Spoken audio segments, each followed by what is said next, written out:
families drive the economy up. Is it fair right now where basically, what, 1% or 2% of the American public pay most of the taxes?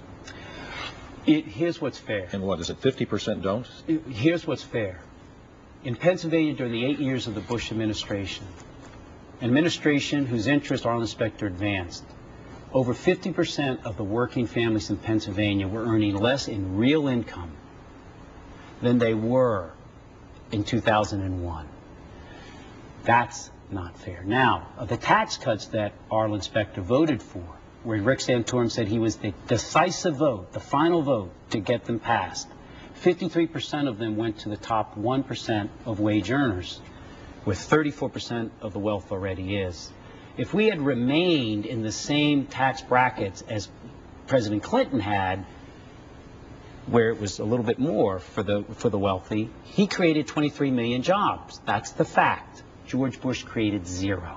So the issue here is, how do we get rugged individualism aligned with the common enterprise? And right now, when you deregulated Wall Street, and Arlen Specter voted for large corporations to get a tax credit if you invest in a foreign factory, and NAFTA, that trade bill, it harmed us. So invest in workers, their education, their health care. NAFTA was supported by the Democrats, wasn't it? Yeah, it was supported by both. Yeah. But again, as I stared up to the Democratic establishment, I'm going to do the same thing when the wrong bills come across. All right, let's get to the tax cuts that are going to expire. Where do you stand? We have to extend the tax credit for the children, double it. We have to extend the Marriage Penalty Act, that when you get married, you pay more. No, stop that. Those are the times that you extend.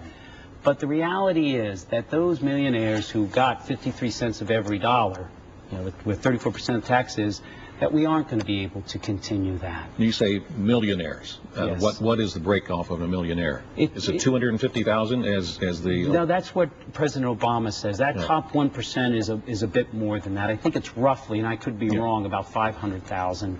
But the issue here is one of also elsewhere. For example, I voted 3 times to close down Wall Street, and it sits in the Senate, their tax break, where if you manage an equity fund, like the gentleman who got $4 billion last year, they're taxed at 15% tax rate, even though their money's not a capital gains, it's not invested.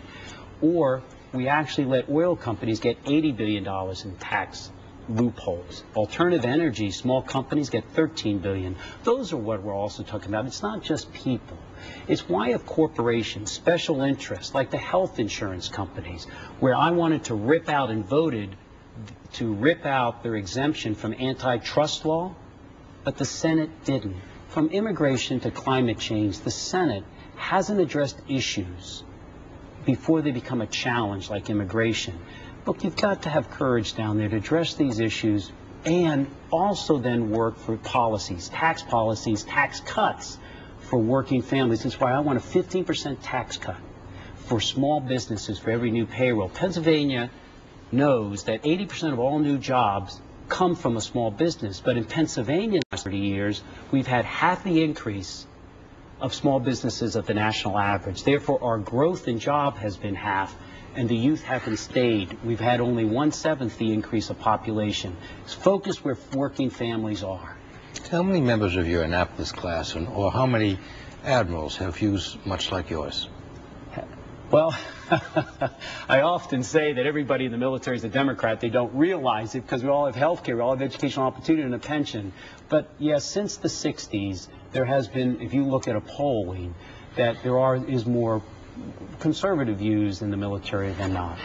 And how did somebody who went to Annapolis and became an admiral and then went into national security get views like this? Well, first, my father. He was an immigrant from Slovakia.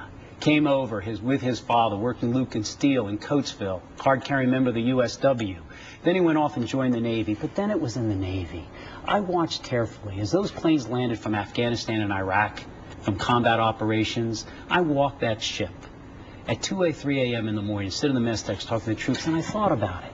We invest in their education. We invest in their health care. Why?